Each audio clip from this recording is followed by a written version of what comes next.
Hey guys! If you want to experience Gyukatsu without flying to Japan, head on to the new Gyukatsu Resto here at SM MOA. Guys, we are fortunate to experience the soft opening of Gyukatsu Kyoto Katsugyu. Since they are still at soft opening, lahat ng items sa menu are 50% off. Yung regular prices nila ranges from 1,000 to 700 for set meals and 300 to 200 for a la carte. Hey guys! So, nasa Gyukatsu na tayo. Umorder na tayo. Dumating na rin yung order natin. Ito, Menji. Ito yung malambot na yun. Ano yung order mo? Menji sirloin. Tapos sa'yo, yung sirloin, tsaka same din yung sa akin. Tapos nag-order din kami ng salmon, tsaka ebi. Eto, gusto niya daw makita sa vlog eh. Hintay lang namin. Uy, wala kang food. Hintay lang natin. Tapos ito yung rice. Ito din yung, ayan na. Ito din yung soup. May chopstick ka ba, sir? Yes, meron na po. Kasi yung sa kanya. Ako. Meron na po ba kayo? Thank you po. Dapat mag-meron dressing po yan for our salad, ma'am. This one. And this one naman po is dashi soyu, sanchi sauce, yung katsu sauce, Kyoto curry po. And this one naman po is the miso soup, rice po.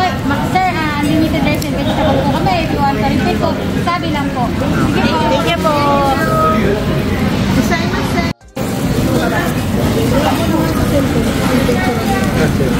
Parang may mga pupok sa mga palo.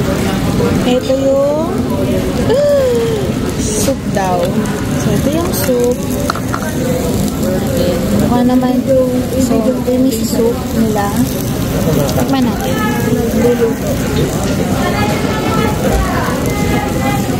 Aba, mukhang totoo yung ano nila.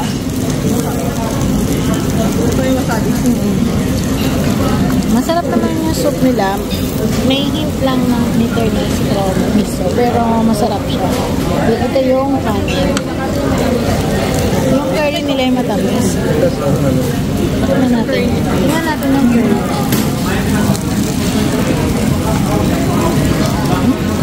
Masarap yung curry nila. Yung kasi yung curry nila matamis.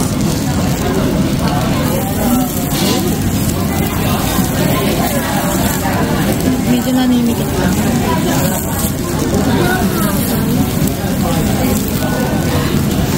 Ikaw lang mag-isa.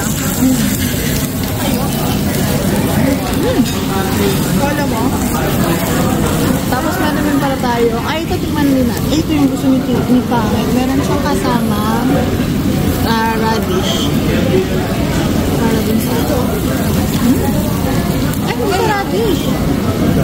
Wala yung angkan. Sabi siya course radish.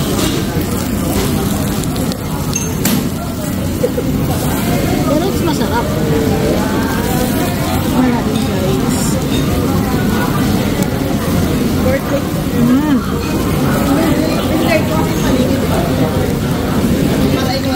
Guys, masarap yung salmon nila. Ramdam ko yung freshness. Baka i-bash mo ako sabi sa Ramdam ko yung freshness ng salmon.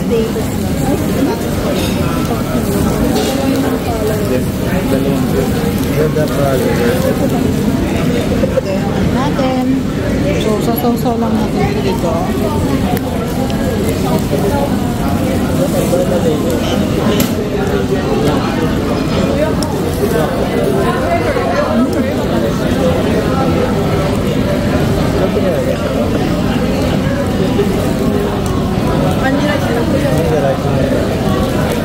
Japanese rice.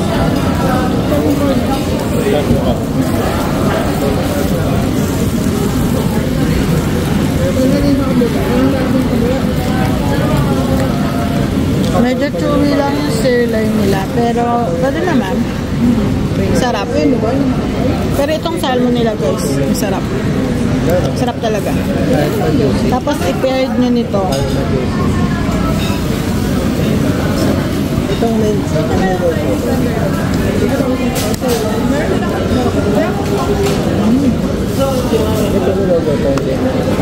Di ba ma-opera sa iyo para? Hindi natin niloloto. Sarap talaga.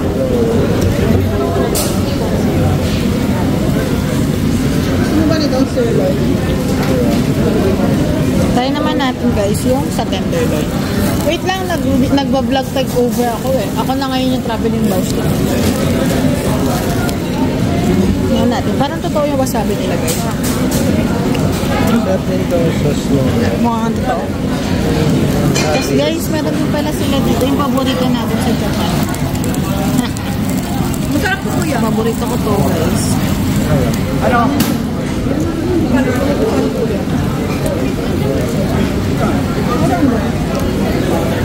Paborito ko to guys eh. Bumili pa ako. Chili pepper.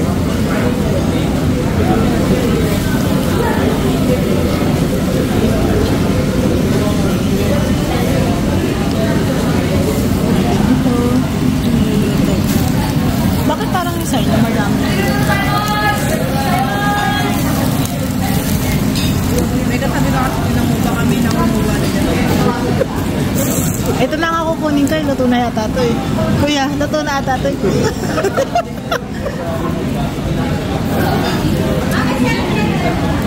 Tapos try naman natin dito sa curry.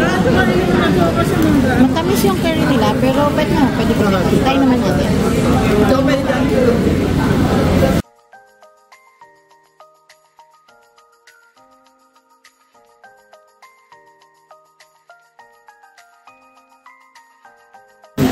So to guys, may biyayan dumating sa atin, yung main chitlets.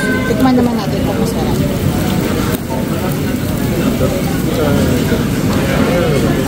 Pagdating ko ito. Narahin ko na tayo. Sarap. Guys, masarap.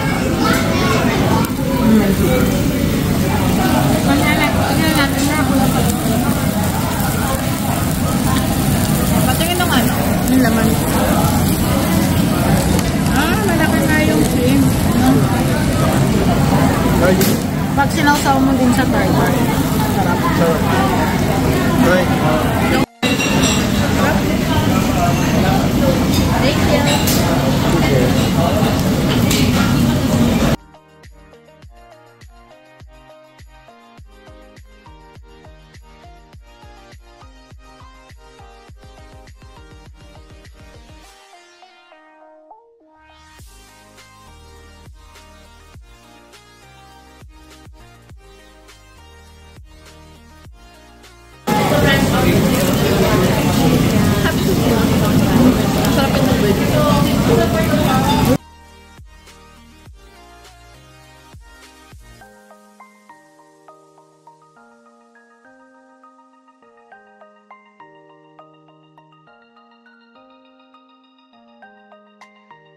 So all in all, very satisfied kami in terms of quality ng food.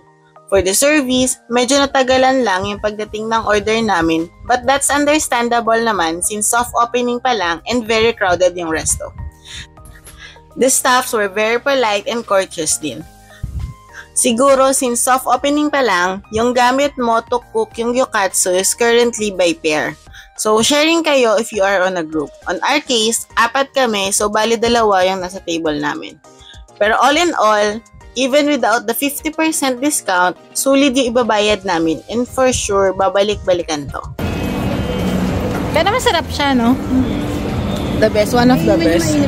Hindi lang talaga siya, kita from since opening pa lang. So ito yan guys, nandito siya sa may taas ng Pizza Hut. Malapit sa Uniqlo.